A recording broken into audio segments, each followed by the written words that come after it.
Canara Robeco asset management company का जो IPO है उसकी पूरी डिटेल जो है वो हमारे पास आ चुकी है। उसका जो ग्रे मार्केट प्रीमियम है वो भी क्या चल रहा है वो भी डिस्कस करेंगे। साथ ही ये भी बात करेंगे इस पर्टिकुलर आईपीओ में shareholder quota Canara bank के लिए है या नहीं है। लास्ट में ये डिस्कस करेंगे इस पर्टिकुलर आईपीओ को अप्लाई करें या फिर अवॉइड करें। तो स्टार्टिंग से शुरू करते हैं। 9 अक्टूबर थर्सडे को ये पर्टिकुलर आईपीओ ओपन हो रहा है और ये मंडे 13 अक्टूबर तक चलेगा। ठीक है, इसकी जो एंकर इन्वेस्टर लिस्ट है वो 8 अक्टूबर 2025 को आ जाएगी, जो कि आईपीओ खुलने से एक दिन पहले आती है। आईपीओ का साइज काफ़ी अच्छा है, 1326 करोड़ रुपए के आसपास का आईपीओ है। ठीक है, प्राइस बैंड की अगर हम बात करें 253 से 266 रुपीज़ के आसपास का प्राइस बैंड है। 56 शेयर्स का एक लॉट है। अगर रिटेल कैटेगरी में आप अप्लाई करते हैं 56 शेयर्स के लिए 14,896 रुपये देने पड़ेंगे।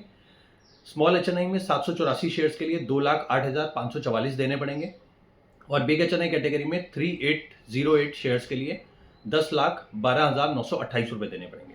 अब हम बात कर लेते हैं इसके कुछ की फाइनेंशियल्स की अगर हम बात करें तो प्रॉफिट आफ्टर टैक्स का जो मार्जिन है वो 0.18% है। प्राइस टू बुक वैल्यू 8.84 है। ईपीएस की अगर हम बात करें तो 9.56 है और प्राइस टू अर्निंग रेशो की बात करें तो 27.82 है, जो कि काफ़ी डिसेंट है। ठीक है, अब मैं बात कर लेता हूँ क्यूआईबी कैटेगरी में जो है 50% कोटा है। एचएनआई कोटा जो है वो 15% और रिटेल कोटा 35% का। रजिस्ट्रार जो है वो इसका लिंक्ड टाइम है जिसपे आपको इस पर्टिकुलर आईपीओ की जो अलॉटमेंट है वो देखने को मिलेगी। इस पर्टिकुलर आईपीओ की जो अलॉटमेंट है वो 14 अक्टूबर को आएगी।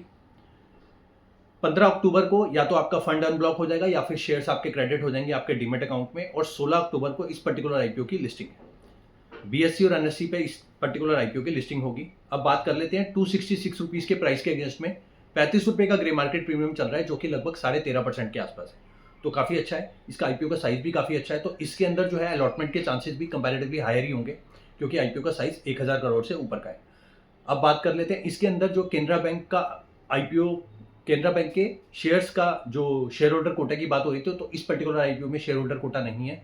ठीक है, तो लास्ट में ये बात कर लेते हैं इस पर्टिकुलर आईपीओ को अप्लाई करना चाहिए या अवॉइड करना चाहिए। तो मैं आपको यही बताऊंगा कि आप इस पर्टिकुलर आईपीओ में कंसिडर करके, अगर आप एक रिटेल इन्वेस्टर है तो रिटेल की एप्लीकेशन और एक बिग एचएनआई इन्वेस्टर है तो बिग एचएनआई की एप्लीकेशन इजीली जो है वो लगा सकते हैं।